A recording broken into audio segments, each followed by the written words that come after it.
Ooh, that looks tasty. Welcome, folks. Today the Hungry Gamer is back with another episode of the Monthly Menu, and today we are talking about the top 5 games of July 2024. And this was a month of a lot of games played just a few times. And I suspect that August is going to be the same because of Gen Con and getting back to school and all of those different things. But anyhow, as always, the top games are based on which games did I play the most, what hit the table the most, and I count a session played as one, whether it was 4 rounds played or just 1 round played or whatever. And if there's a tie, digital plays count for less than in-person plays. So with that said, let's jump in and talk about the picks for the month. First of all, the list. Nope, barely got to play any games at all with my wife this month. It just didn't happen. Just busy, busy, busy.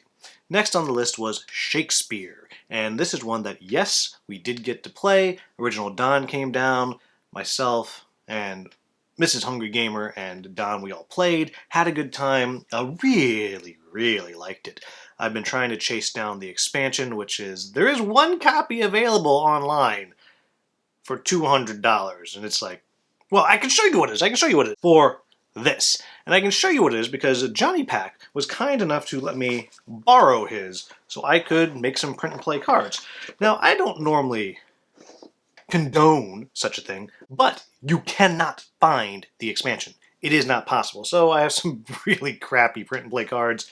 I didn't line them up quite right when I was scanning them, but whatever. I made some just so I can play it, and if I can ever find one that is not $200, I will pick it up. But no luck yet. Anyhow, it's a good game. I really, really enjoyed it. It's light, it's quick, it's easy, it's good stuff. Next is Vindication. Nope, didn't play. Also, Rise of the Gnomes. Nope, didn't play. Also, Weirdwood Manor. Nope, didn't play. So, I really stunk this month. But moving into the top 5 games that I did play this month, coming at number 5 is one that just finished its GameFound campaign. And there's actually going to be another round on Kickstarter, a short campaign to kind of try to unlock some of the extras that they didn't unlock, stretch goals, I think. And it's an interesting tactic. Conquest Princess did this to good effect, and some other games have done it as well. So, that is Pandora Celeste. This is a game that is a kind of a riff on Alien. And unlike Nemesis, it's just lighter. Literally lighter. All the art is lighter. It's a little more fun while you're dying.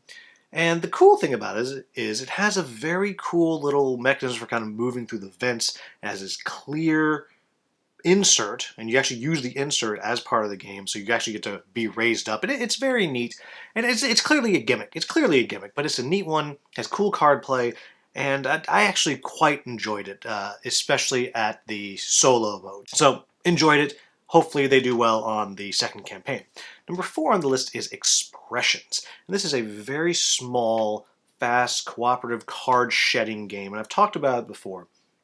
And this is one that just often goes with me places. Went with me to Gen Con and other places. And I've just played it many times because it's quick, it's easy, and people seem to enjoy it all the time. And it's very clever.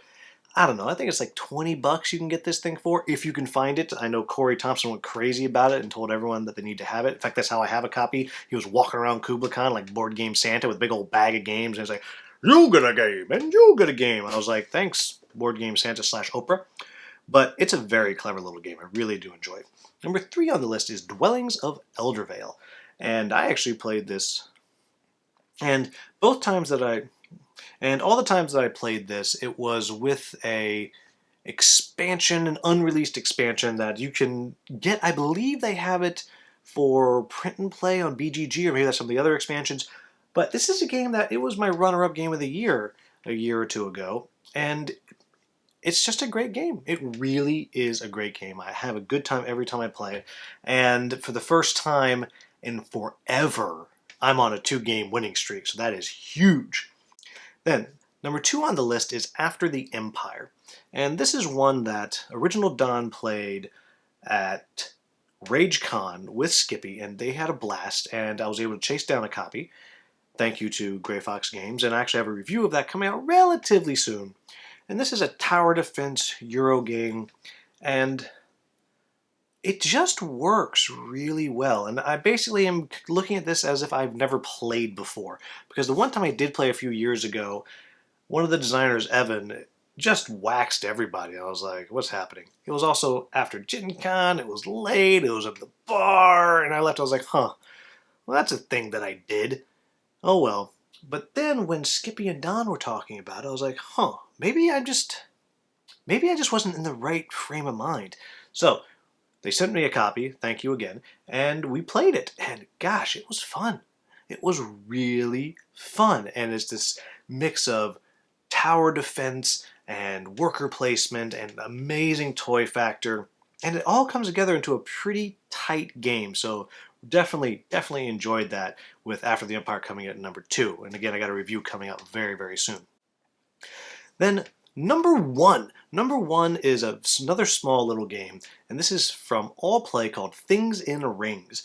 I have played this game so many times, and it's just a game about making a Venn diagram, really, and you're trying to get the cards into the right spaces, and it doesn't sound like a game that should work, but boy, does it work. It just is the right level of brain burn, the right level of fun, and I have yet to meet someone that does not enjoy it. So that's number 1, Things in Rings from All Play. And not just on a side note, let me just say that All Play has some really good stuff. And I kind of just, wandered past All Play's booth at a bunch of different cons for a long time, because they're just these tiny little games, like, yeah, whatever. And they're simple little games. I was like, yeah, whatever. It's not usually my jam. But I got to play Sail, and Sail blew me away. I was like, oh, that's good. That is a good little game. And then I played Things in Rings. I was like, huh, that's a good little game. And so I actually have I think 4 more titles from All Play that Ascadelia from All Play sent me home with from Gen Con that I'm excited to get through. I have such a huge stack of stuff from Gen Con, but I'm excited to try it. I'm excited to play it because looks can be deceiving, and these games look like there's teeny tiny little games, but there's a lot of game in them. Things in Rings is one I definitely recommend. Anyhow, moving into the picks for August. Obviously, we have the list. I'm not going to lie to you, I do not think it's going to happen. I just don't. We're getting down to just a few games left, and a couple of myself to learn. I don't think it's going to happen. I'm hopeful, but doubtful. Can you be hopeful and doubtful at the same time?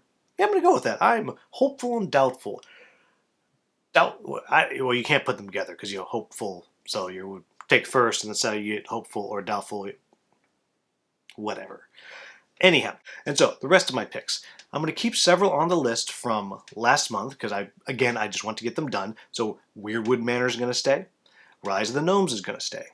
I'm also going to add on there something I brought home from Gen Con called Spooktacular from Level 99 Games. This is a game that is kind of root-like. Everyone's doing their own thing. You're these monsters running around eating people that clearly deserve to be eaten. And I'm very curious. I don't know if I'm going to like it, but I'm very intrigued by it. I tend not to like horror-themed things, but this kind of old-school vibe and the gameplay itself sounds so up my alley, so I'm very hopeful of that. And the last thing that's coming on the list is the Elder Scrolls from Chip Theory Games. They were kind enough to send me home with a 22-pound monstrosity from Gen Con, which the only reason I could take is because they had a box to pack it up and I could just check the dumb thing. And I'm very excited by it because I think it was last year at Origins I got to play, and I think it was my top game of Origins. It was really good, and they've done a lot of work on it since, so I'm very excited. I'm a little bit worried it might replace Too Many Bones in my heart, which I don't think I can handle, but I'm very excited by it. I'm very excited to play it. I'm really looking forward to it. So, there you have it, folks. That is the top 5 games of July 2024. Now, as always, I want to say thank you so very much to the channel members. As always, while I could do this without you, It is greatly appreciated. It is because of your support that there's a decent chance I'm going to get to also go and cover PAX U this year. And I've been able to upgrade some equipment, I get new lights, all these different things. I say it over and over again, but I really do appreciate it. If you'd like to become a channel member, there are some perks that go with it. You can join for as low as 99 cents a month up to, I think it's like $12 a month, something like that, and everywhere in between. If you watch a lot of my content, give it some thought. 99 cents, not much. Also, thank you to Noble Knight Games, who continues to be my sponsor. And just as a reminder, what that means is they give me some store credit each month, and I have an affiliate link that is linked down in the description of all my videos. If you click on that link and you buy a game, then I probably get some credit. I say probably because sometimes it doesn't work. But I've used Noble Knight Games for a long time before they offered to sponsor me, so I do think it's a very good place to find used and new games. Obviously, used games can get very expensive when they're super rare, but that's the used game market. But you can find a lot of stuff there you can't find anywhere else. So, there you have it, folks. As always, if you found this video useful, please like, subscribe, share, maybe become a channel member. As always, thank you so much for watching. Have a wonderful, wonderful day.